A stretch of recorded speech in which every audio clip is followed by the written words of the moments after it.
नमस्कार दोस्तों, टैली की इस वीडियो में मैं आप सभी का स्वागत करता हूँ। लास्ट वीडियो में हमने ट्रांजैक्शंस को रिकॉर्ड करके देखा था अकाउंटिंग वाउचर्स में। स्पेशली हमने इस अकाउंटिंग वाउचर में सेल और परचेस को ड्यूअल एंट्री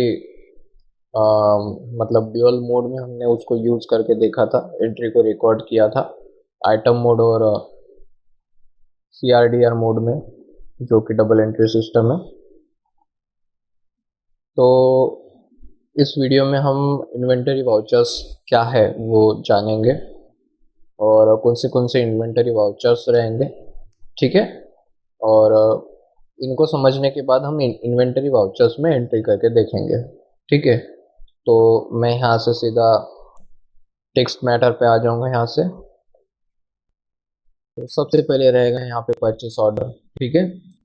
परचेस ऑर्डर में क्या होता है, ये तो आप पहले शॉर्टकट की देख लो। आप यहाँ पे Alt+F4। अब देखो यहाँ पे शॉर्टकट की बताने की कोई ज़रूरत नहीं है, क्योंकि राइट साइड के पैनल में अगर आप इन्वेंटरी वाउचर ओपन करोगे तो राइट साइड के पैनल में आपको दिखेगा कि जो भी वाउचर रहेगा उस वाउचर की शॉर्टकट की आपको वहाँ पे दिखेगी। ठीक है। और देखो परचेस ऑर्डर क्या होता है और इसमें हम किस तरीके से एंट्री को रिकॉर्ड कर सकते हैं, इसको चेक कर लेते हैं। सबसे पहले purchase order given to supplier buyers for purchasing goods. एक होता है ना कि ऑर्डर देना, जब आपको अभी यहाँ पे आपको अपने बिजनेस के बारे में सोचना है। ठीक है। आप क्या करोगे, आपके सप्लायर को ऑर्डर दोगे। ठीक है। परचेस आपको कुछ परचेस करना है, आपको कुछ खरीदारी करना है, आपको कुछ खरीदना है, आपको कुछ मतलब गुड्स खरीदना है। ठीक है। आपको स्टॉक आइटम खरीदना है, तो उसके पहले आप क्या करोगे, अपने सप्लायर को ऑर्डर दोगे कि मुझे ये टाइम पे एक आप लिस्ट बना के दोगे कि ये इतना स्टॉक मुझे चाहिए। तो सबसे पहले तो आप ऑर्डर दोगे, तो वो जो ऑर्डर रहेगा वो रहेगा परचेस ऑर्डर। ठीक है। ये ऑर्डर आप दोगे अपने सप्लायर को, क्योंकि आपको परचेस करना है। ठीक है। क्या आपको परचेस करना है वो आप बताओगे अपने सप्लायर को। ठीक है। तो उसी के लिए आप यहाँ पे परचेस ऑर्डर यूज़ करोगे। सेल ऑर्डर इसके अपोजिट रहेगा परचेस ऑर्डर के। सेल ऑर्डर में क्या होगा कि आप अपने कस्टमर्स से ऑर्डर रिसीव करोगे। ठीक है। आपका कस्टमर क्या करेगा, आपका कस्टमर आपको ऑर्डर देगा कि मुझे ये टाइम पे इतना इतना स्टॉक आइटम चाहिए, या फिर मुझे ये इतने टाइम में इतना स्टॉक आइटम अवेलेबल करके दो। ठीक है। तो सेल ऑर्डर में आपका कस्टमर जो है वो आपको ऑर्डर देगा। परचेस ऑर्डर में आप अपने सप्लायर को ऑर्डर दोगे। ठीक है। और देखो यहाँ पे रिजेक्शन इन में शॉर्टकट की लिखी है, यहाँ पे चेक कर लेना। ठीक है। रिजेक्शन इन में मैंने यहाँ पे ये लिखा है कि our customer will reject some goods that was sold by us to the customer. ठीक है। हमने क्या किया कि हमने हमारे कस्टमर को माल बेचा। ठीक है। जब हमने हमारे कस्टमर को माल बेचा, उसमें से उसने कुछ गुड्स, कुछ क्वांटिटी, अगर हमने हमारे कस्टमर को 10 आइटम बेचे। ठीक है। 10 आइटम्स हमने हमारे कस्टमर को बेचे, और उसमें से मान के चलो कुछ आइटम जो है, 2-3 आइटम जो है वो डैमेज है। ठीक है।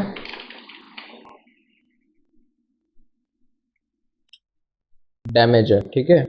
तो ये जो 2 आइटम डैमेज है, वो 2 आइटम वो हमें रिटर्न करेगा या फिर वो रिजेक्ट करेगा। ठीक है। रिजेक्ट करने के बाद इसकी रिपोर्ट जो है वो हमारे पास आएगी कि हमने 10 आइटम्स उसको भेजे थे, उसमें से ये 2 डिफेक्टिव आइटम थे, 2 वो उसने रिजेक्ट कर लिए। ठीक है। उसने कि कोई कोई भी रीज़न होगा, उसके चलते उसने ये 2 जो आइटम है उसने रिजेक्ट की है। ठीक है। तो वो रिपोर्ट हमारे तरफ बनेगी, वो एंट्री हमारे तरफ बनेगी कि हमारे कस्टमर को जो हमने माल बेचा है उसमें से उसने कुछ क्वांटिटी या फिर कुछ प्रोडक्ट, कोई स्टॉक आइटम उसने रिजेक्ट किया है। ठीक है, रिजेक्ट होके वो हमारे पास आ गया है। तो यहाँ पे ये आपको कंसिडर करना है और उसकी एंट्री आप अपने वाउचर में करोगे। ठीक है, रिजेक्शन इन इस वाउचर में। रिजेक्शन आउट क्या होगा कि आप अगर आप मतलब हम हमारे बिजनेस में किसी सप्लायर से गुड्स परचेस करते हैं, हम हमारे सप्लायर के पास से हमारे बिजनेस के लिए अगर गुड्स परचेस करते हैं और कोई गुड्स या फिर कोई भी स्टॉक आइटम अगर डिफेक्टिव है, डैमेज होता है, तो उसमें से हम क्या करेंगे, जो जिसकी हमें ज़रूरत नहीं है या फिर जो हमारे काम का नहीं है, हम क्या करेंगे, हमारे सप्लायर को वो रिटर्न करेंगे। ठीक है, तो यहाँ पे उसके लिए हम रिजेक्शन आउट करेंगे। ठीक है, इस वाउचर का यूज़ करेंगे कि जो हमने सप्लायर के पास से परचेस किया था, तो वो हमने रिजेक्ट कर लिया है फॉर सम रीज़न। ठीक है, तो उसके लिए हम रिजेक्शन आउट इस वाउचर को यूज़ करेंगे। ठीक है, समझ में आ रहा है कि नहीं? उसके बाद यहाँ पे स्टॉक जर्नल है। इस वाउचर को कब यूज़ करेंगे हम? देखो यहाँ पे जब भी हम गुड्स को ट्रांसफ़र करेंगे किसी एक गोडाउन से किसी दूसरे गोडाउन में, ठीक है, जब आप ये स्टॉक जर्नल इस वाउचर को ओपन करोगे, तब आपको वहाँ पे दिखेगा, लेफ्ट साइड में सोर्स दिखेगा, राइट साइड में डेस्टिनेशन दिखेगी। तो यहाँ से यहाँ तक, ठीक है, यहाँ पे कोई एक गोडाउन आएगा, यहाँ पे कोई एक गोडाउन आएगा, यहाँ पे कोई एक जगह आएगी जहाँ पे आपके गुड्स है, और इस लोकेशन से इस लोकेशन पे आपका गुड्स आपको ट्रांसफ़र करना होता है। तो ऐसे टाइम पे आपको स्टॉक जर्नल इस वाउचर को यूज़ करना होता है। क्लियर है? Delivery note, goods that are being delivered to customer are recorded in this voucher. ठीक है, इस वाउचर में डिलीवरी नोट में हम एंट्री कब करेंगे? देखो, हमारा कस्टमर जो है सबसे पहले हमें ऑर्डर देगा। ठीक है, हमारा कस्टमर सबसे पहले हमें ऑर्डर देगा। मैं यहाँ पे लिख लेता हूँ, आपको समझ में आएगा। फर्स्ट फर्स्ट क्या होगा कि हमारा कस्टमर कस्टमर हमें ऑर्डर देगा। ठीक है,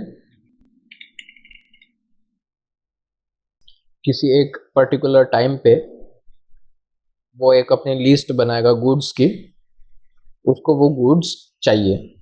ठीक है, तो हमें ऑर्डर मिल गया कस्टमर का, और हमें क्या करना है, कस्टमर को गुड्स की डिलीवरी करना है। ठीक है, स्टॉक आइटम की हमें डिलीवरी करना है। तो सबसे पहले हम कस्टमर का ऑर्डर लेंगे। ठीक है, ऑर्डर रिसीव करेंगे, ऑर्डर रिसीव करेंगे। ठीक है, थर्ड में रिसीव्ड लिखना था यहाँ पे, रिसीव्स, हाँ, ऑर्डर रिसीव करेंगे। ऑर्डर रिसीव करने के बाद उसको हम क्या करेंगे, उसको सेल करेंगे, सेल टू कस्टमर को सेल करेंगे। ठीक है, कस्टमर को सेल करेंगे, तो कस्टमर को सेल करते टाइम हम इसके साथ प्लस एक डिलीवरी नोट भेजेंगे, डिलीवरी नोट। ठीक है, और हम सेल की एंट्री करेंगे हमारे अकाउंटिंग वाउचर में, और डिलीवरी नोट हम करेंगे इन्वेंटरी वाउचर में। मतलब उसने जो भी हमें ऑर्डर दिया था स्टॉक आइटम का, वो हमने डिलीवर कर दिया है। ठीक है, कि देखो आपने जो आइटम हमें ऑर्डर किया था वो आइटम हमने आपको डिलीवर कर दिया है।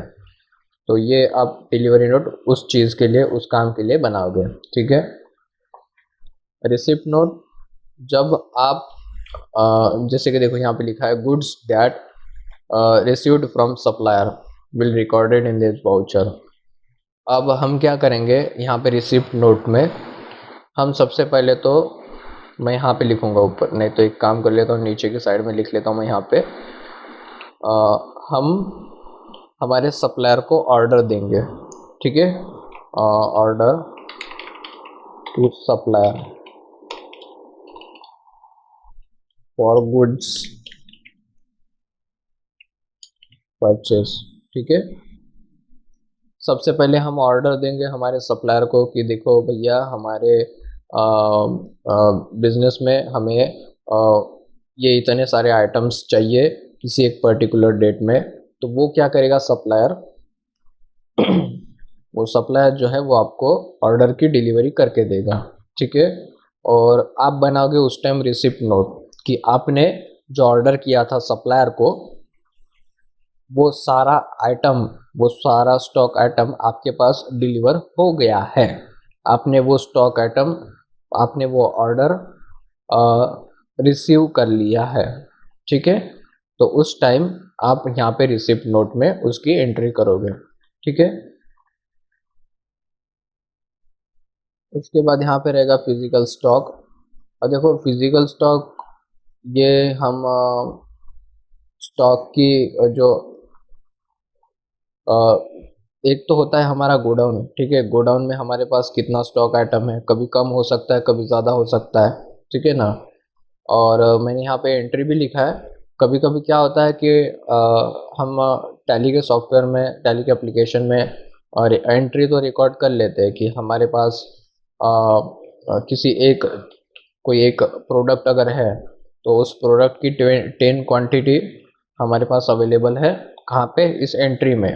एंट्री में हमने रिकॉर्ड करके रखा है कि कोई भी एक प्रोडक्ट है, उसकी 10 क्वांटिटी हमारे पास अवेलेबल है।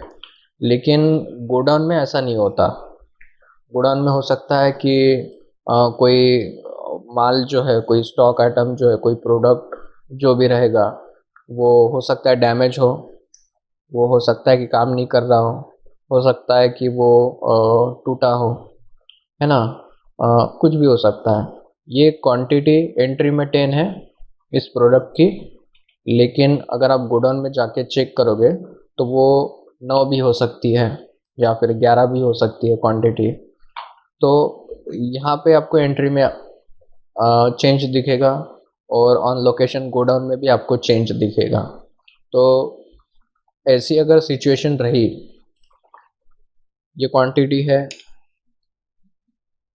ANTR एंट्री में, और सपोज ये क्वांटिटी है गोडाउन में, ठीक है।